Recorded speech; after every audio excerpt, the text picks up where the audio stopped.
Present by Devika films Ikauna बाजा। से बोली भोले दानी की, प्रेम से बोली हरिहर नाथ की। म्यूजिक बाय साह स्टूडियो कुटहना बाजार बहराइच।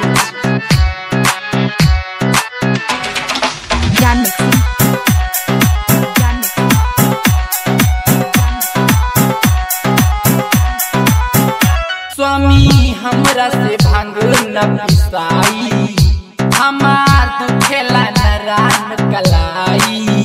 स्वामी हमरा से भांग न पिसाई, हमार दुखेला न राम कलाई। कवन मजा मिले हमके सताई के, कवन मजा मिले हमके सताई के। काहे पिया कड़ा भंगिया पिसाई के, कवन मजा मिले हमके सताई के। काहे पिया कड़ा भंगिया पिसाई के। म्यूजिक बाय साह स्टूडियो कुटहना बाजार बहराइच।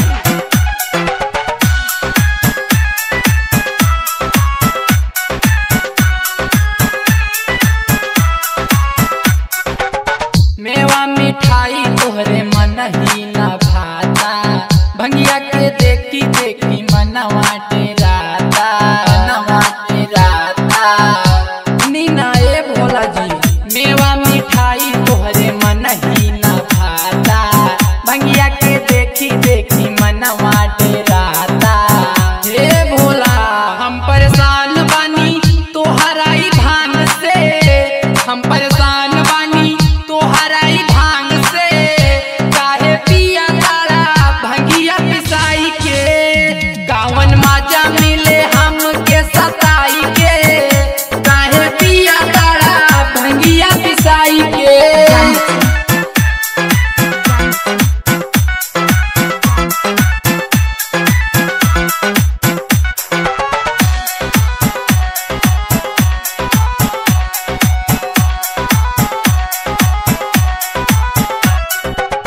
भांग धतूरा भोला दिल से भुला जा, मैडम के कहा माना सुना ये राजा, सुना ये राजा। नीना ए भोला जी भांग धतूरा भोला दिल से भुला जा, गौरा के कहा माना सुना ये राजा। नीना ए भोला जी काहे पिया तारा चिलम जलाई के, काहे पिया तारा चिलम जलाई के। काहे पिया तारा भंगिया पिसाई के, कावन मजा मिले हमके सताई के। काहे पिया तारा भंगिया पिसाई के। म्यूजिक बाय साह स्टूडियो कुटहना बाजार बहराइच।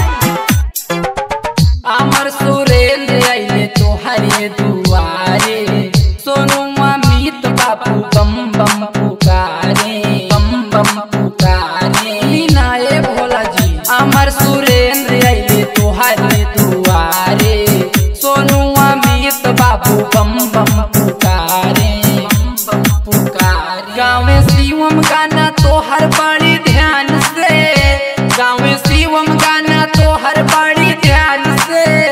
काहे पिया तारा भंगिया पिसाई के, कावन मजा मिले हमके सताई के। काहे पिया तारा भंगिया पिसाई के।